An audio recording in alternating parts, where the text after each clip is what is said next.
अपने भक्तों की तुझको कसम, दिल के सच्चों की तुझको कसम, तेरे बच्चों की तुझको कसम, ना अपनों को दे ये सजा। वो अपने भक्तों की तुझको कसम, वो दिल के सच्चों की तुझको कसम, तेरे बच्चों की तुझको कसम, ना अपनों को दे ये सजा। ओ माँ शेरों वाली,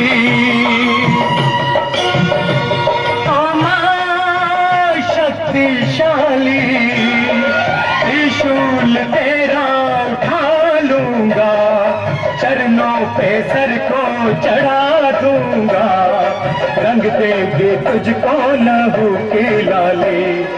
माँ शेरों वाली, माँ शेरों वाली,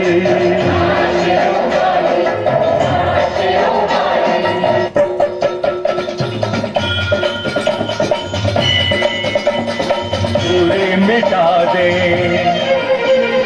माँ से मिला दे, या मेरी माँ का रूप उधर ले, रूप उधर ले, रूप उधर ले।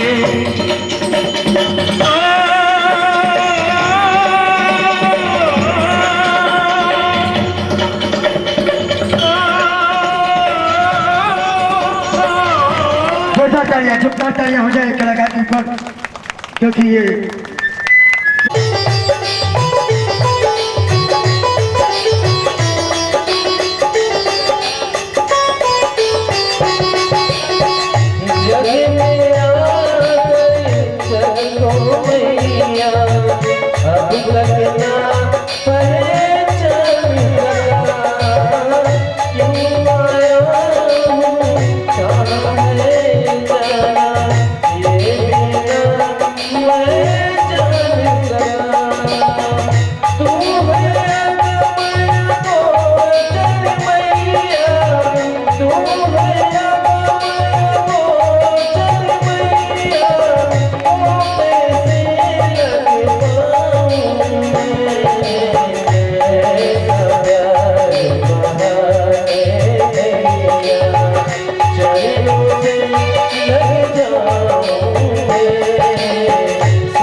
किया करती थी तथा माता के जागरण में प्रेम के साथ कीर्तन एवं महात्म कहा सुना करती थी।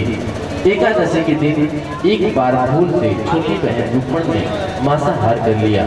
जब तारा देवी को पता लगा तो उसे रुक्मण पर बड़ा क्रोध आया और बोली, तू तो मेरी छिपकली बनने योग्य है। बड़ी बहन के मुख से निकलने के शब्दों को रुक्मण ने सिरोधारण कर लिया और साथ ही प्रायश्चित का उपाय पूछा। तारा ने कहा, त्याग और परोपकार के सब पाप छूट जाते हैं। दूसरे जन्म में तारा देवी इंद्रलोक की अप्सरा बनी और छोटी बहन रुक्मण छिपकली योनि में प्रायश्चित का अवसर ढूंढने लगी। द्वापर युग में जब पांचों पांडवों ने अश्वमेध यज्ञ किया तब उन्होंने दूध भेजकर दुर्वासा ऋषि सहित 33 करोड़ देवताओं को निमंत्रण दिया। जब दूध दुर्वासा ऋषि के स्थान पर निमंत्रण देकर गया तो दुर्वासा ऋषि बोले, यदि 33 करोड़ देवी देवता उसमें भाग लेंगे तो मैं उसमें सम्मिलित नहीं हो सकता हूँ। दूध 33 करोड़ देवताओं को निमंत्रण देकर वापस पहुंचा और दुर्वासा ऋषि का वरदान पांडवों को सुनाया कि वह सब देवताओं को बुलाने पर नहीं आवेंगे। यज्ञ प्रारंभ हुआ। 33 करोड़ देवी देवता यज्ञ में भाग लेने आए। उन्होंने दुर्वासा ऋषि के को न देखकर पांडवों से पूछा कि ऋषि को क्यों नहीं बुलाया। इस पर पांडवों ने नम्रता सहित उत्तर दिया कि उन्हें निमंत्रण भेजा था परंतु वे अहंकार के कारण नहीं आए। यज्ञ में पूजन हवन आदि निर्विघ्न समाप्त हुए। तत्पश्चात भोजन के लिए भंडारे की तैयारी होने लगी। दुर्वासा ऋषि ने जब देखा कि पांचों पांडवों ने उनकी अपेक्षा कर दी है तो उन्होंने अत्यंत क्रोध करके पक्षी का रूप धारण किया और चोंच में सर्प लेकर भंडारे में फेंक दिया, जिसका किसी को पता न चला। वह सर्प खीर की कढ़ाई में गिरकर छिप गया। एक छिपकली जो पिछले जन्म में तारा देवी की छोटी बहन थी तथा बहन के शब्दों को सिरोधारण कर उस जन्म में छिपकली बनी सर्प का भंडारे में गिरना देख रही थी। उसे त्याग व परोपकार की शिक्षा अब तक याद थी। वह भंडारा घर की दीवार पर चिपकी समय की प्रतीक्षा कर रही थी। कई लोगों के प्राण बचाने हेतु उसने प्राण न्यौछावर कर देने की मन ही मन में निश्चय किया। जब खीर भंडारे में देने जाने वाले थी तो सबकी आंखों के सामने वह छिपकली दीवार से कूदकर कढ़ाई में जा गिरी। निदान लोग छिपकली को बुरा भला कहते हुए खीर की कढ़ाई को खाली करने लगे। उस समय उन्होंने उसमें मरे हुए एक सांप को देखा। अब सबको मालूम हुआ कि छिपकली अपने प्राण देकर उन सबके प्राणों की रक्षा की है। इस पर उपस्थित सभी सज्जनों और देवताओं ने उस छिपकली के लिए प्रार्थना की कि उसे सब योनि में उत्तम मनुष्य जन्म प्राप्त हो तथा अंत में वह मोक्ष प्राप्त करे। तीसरे जन्म में वह छिपकली राजा सरपत के घर कन्या बनी। दूसरी बहन तारा देवी फिर मनुष्य जन्म लेकर तारा माती नाम से अयोध्या के प्रतापी राजा हरिश्चंद्र के साथ विवाह किया। जहाँ घंटियों की गूंज झनकार वो घरे माता का, जहाँ झुकता है सारा संसार वो घरे माता का। जहाँ घंटियों की गूंज झनकार वो घरे माता का। जहाँ बड़े बड़े महादानी दान मांगते, जहाँ ऊंचे लोग और ऊंची शान मांगते, जहाँ झुकता है सारा संसार वो घरे माता का। जहाँ झुकता है सारा संसार वो घरे माता का। राजा सरपत ने ज्योतिषों से कन्या की कुंडली बनवाई। ज्योतिषों ने राजा को बताया कि कन्या राजा के लिए हानिकारक सिद्ध होगी, शगुन ठीक नहीं है, अतः आप इसे मरवा दीजिए। राजा बोले, लड़की को मारने का पाप बहुत बड़ा है, मैं उस पाप का भागी नहीं बन सकता। तब ज्योतिषों ने विचार करके राय दी, हे राजन, आप एक लकड़ी के संदूक से ऊपर सोना चांदी आदि जड़वा दें, फिर उस संदूक के भीतर लड़की को बंद करके नदी में प्रवाहित कर दीजिए। सोने चांदी से जड़ा हुआ संदूक अवश्य ही कोई लालच से निकाल लेगा और आपकी कन्या को भी पाल लेगा, आपको किसी प्रकार का पाप न लगेगा। ऐसा ही किया गया और नदी में बहता हुआ संदूक काशी के समीप एक भंगी को दिखाई दिया। वह संदूक को नदी से बाहर निकाल लाया। उसने जब खोला तो सोने चांदी के अतिरिक्त अत्यंत रूपवान कन्या दिखाई दी। उस भंगी की कोई संतान नहीं थी। जब उसने अपनी पत्नी को वह कन्या लाकर दी तो पत्नी ने प्रसन्नता का ठिकाना न रहा। उसने अपनी संतान के समान ही बच्चे को छाती से लगा लिया। भगवती की कृपा से उसके स्तनों में दूध उतर आया। पति पत्नी दोनों ने प्रेम से कन्या का नाम रुक्मू रख दिया। रुक्मू की सास महाराजा हरिश्चंद्र के घर सफाई आदि का काम करने जाया करती थी। एक दिन वह बीमार पड़ गई। निदान रुक्मू महाराजा हरिश्चंद्र के घर काम करने के लिए पहुंच गई। महाराजा की पत्नी तारामती ने जब रुक्मू को देखा तो वह अपने पूर्व जन्म की पुण्य से उसे पहचान गई। तब तारामती ने रुक्मू से कहा, हे बहन, तुम मेरे यहाँ निकट आकर बैठो। महारानी की बात सुनकर रुक्मू बोली, रानी जी, मैं नीच जाति की भंगनी हूँ, भला मैं आपके पास कैसे बैठ सकती हूँ। तब तारामती ने कहा, बहन, पूर्व जन्म में तुम मेरी सगी बहन थी। एकादशी का व्रत खंडित करने के कारण तुम्हें छिपकली योनि में जाना पड़ा। वो जो होना था तो हो चुका है। अब तुम अपने इस जन्म को सुधारने का उपाय करो तथा भगवती वैष्णो माता की सेवा करके अपना जन्म सफल बनाओ। यह सुनकर रुक्मू को बड़ी प्रसन्नता हुई और उसने उपाय पूछा। रानी ने बताया कि वैष्णो माता की सब मनोरथों को पूरा करने वाली है। जो लोग श्रद्धा पूर्वक माता का पूजन व जागरण करते हैं उनकी सब मनोकामनाएं पूर्ण होती है। रुक्मू ने प्रसन्न होकर माता की मनौती करते हुए कहा, हे माता, यदि आप कृपा से मुझे एक पुत्र प्राप्त हो जाए तो मैं भी आपका पूजन व जागरण कराऊंगी। माता ने प्रार्थना को स्वीकार कर लिया। फलस्वरूप 10वें महीने उसकी गर्भ से एक अत्यंत सुंदर बालक ने जन्म लिया। परंतु दुर्भाग्यवश रुक्मू को माता का पूजन जागरण कराने का ध्यान ही नहीं रहा। परिणाम यह हुआ कि जब वह बालक 5 वर्ष का हुआ तो एक दिन उसे माता चेचक निकल आई। रुक्मू दुखी होकर अपने पूर्व जन्म की बहन तारामती के पास आई और बच्चे की बीमारी का सब वृतांत कर सुनाया। तब तारामती ने कहा, तू जरा ध्यान करके देख कि तुझसे माता के पूजन में कोई भूल तो नहीं हुई। इस पर रुक्मू को 6 वर्ष पहले की बात का ध्यान आ गया और उसने अपराध स्वीकार कर लिया। उसने फिर मन ही मन में निश्चय किया कि बच्चे को आराम आने पर जागरण अवश्य कराऊंगी। भगवती की कृपा से बच्चा दूसरे दिन ही ठीक हो गया। तब रुक्मू ने देवी के मंदिर में जाकर पंडित से कहा कि मुझे अपने घर माता का जागरण करना है, अतः आप मंगलवार को मेरे घर पर पधार कर कृतार्थ करें। पंडित जी बोले, अरे रुक्मू, तू यही 5 रुपए दे जा, हम तेरे नाम से मंदिर में ही जागरण करवा देंगे।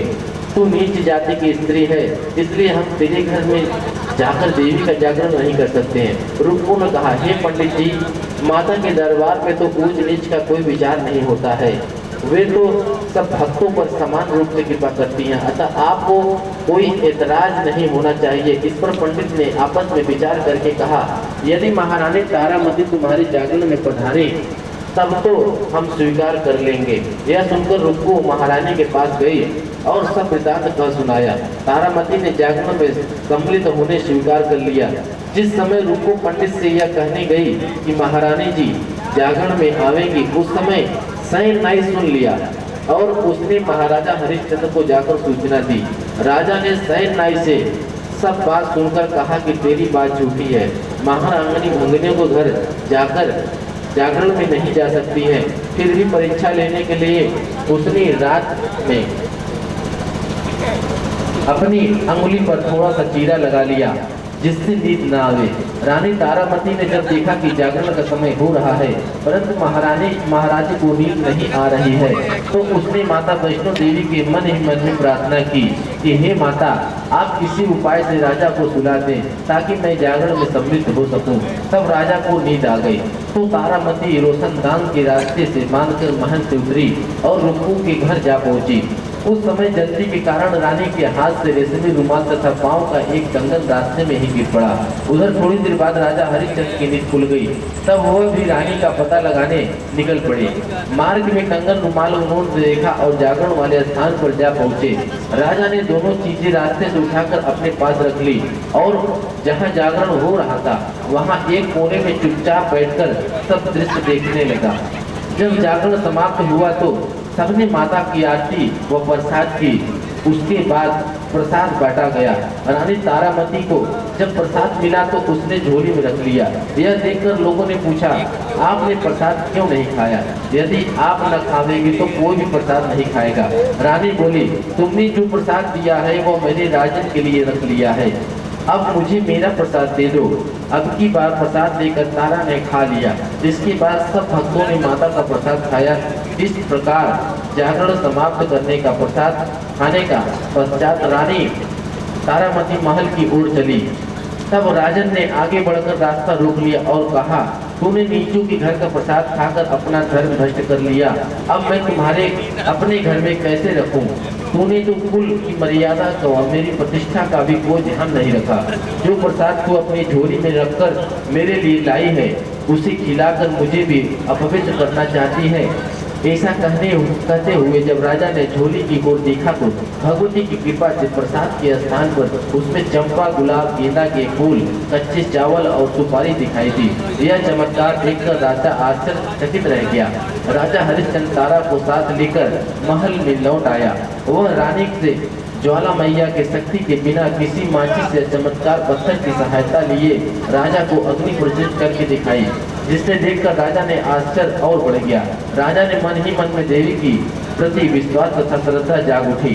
इसके बाद राजा ने रानी से कहा, मैं माता के प्रत्यक्ष दर्शन करना चाहती हूँ। रानी बोली, प्रत्यक्ष दर्शन पाने के लिए बहुत बड़ा त्याग होना चाहिए। यदि आप अपने पुत्र रोहितांश की बलि दे सके तो आपको दुर्गा देवी के प्रत्यक्ष दर्शन भी प्राप्त हो सकते हैं। राजा के मन में तो देवी के दर्शन की लगन हो गई थी। राजा ने पुत्र के मुंह त्याग कर रोहितांश को सिर्फ देवी के अर्पण कर दिया। ऐसी सच्ची श्रद्धा एवं विश्वास से दुर्गा माता सिंह पर सवार होकर उसी समय वहां प्रकट हो गई और राजा हरिश्चंद्र के दर्शन करके कृतार्थ हुआ। मरा हुआ पुत्र भी जीवित हो गया। चमत्कार देख राजा हरिश्चंद्र गदगद हो गए। उन्होंने विधि पूर्वक माता का पूजन करके अपराधों की क्षमा मांगी। इसके बाद सुखी रहने का आशीर्वाद देकर माता अंतर ध्यान हो गई। राजा ने तारा रानी की भक्ति की प्रशंसा करते हुए कहा, हे तारा, मैं तुम्हारे आचरण से अति प्रसन्न हूँ। मेरे धन्य भाग जो तुम मेरी पत्नी रूप में प्राप्त हुई। इसके पश्चात राजा हरिश्चंद्र ने तारा रानी की इच्छा अनुसार अयोध्यापुरी में माता का एक भव्य मंदिर तैयार करवा दिया। आयु परम सुख भोगने के पश्चात राजा हरिश्चंद्र तारा एवं रुक्मण भंगनी दोनों ही मनुष्यों योनि के छूटकर देवलोक प्राप्त हुए। माता के जागरण में तारा रानी की इस कथा का जो मनुष्य भक्ति पूर्वक पढ़ता या सुनता है, उसकी सभी मनोकामनाएं पूर्ण होती है, सुख एवं समृद्धि बढ़ती है, शत्रुओं का नाश एवं सर्व मंगल होता है। इस कथा के बिना जागरण पूरा नहीं माना जाता है। बोल साची दरबार की कथा है तारा रानी की, ये कथा है तारा रानी की, कथा है तारा रानी की, ये कथा है तारा रानी की, कथा है तारा रानी की, ये कथा है तारा रानी की, कथा है तारा रानी की, ये कथा है तारा रानी की, कथा है तारा रानी की, ये कथा है तारा रानी की, कथा है तारा रानी की, ये कथा है तारा रानी की। बोल साची दरबार की, बोल शेरा वाली मैया की।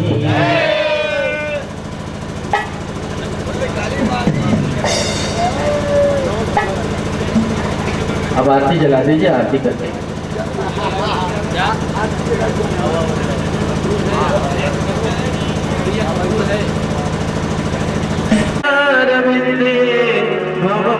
भवामी सहितं नमामि, भवामी सहितं नमामि, भवामी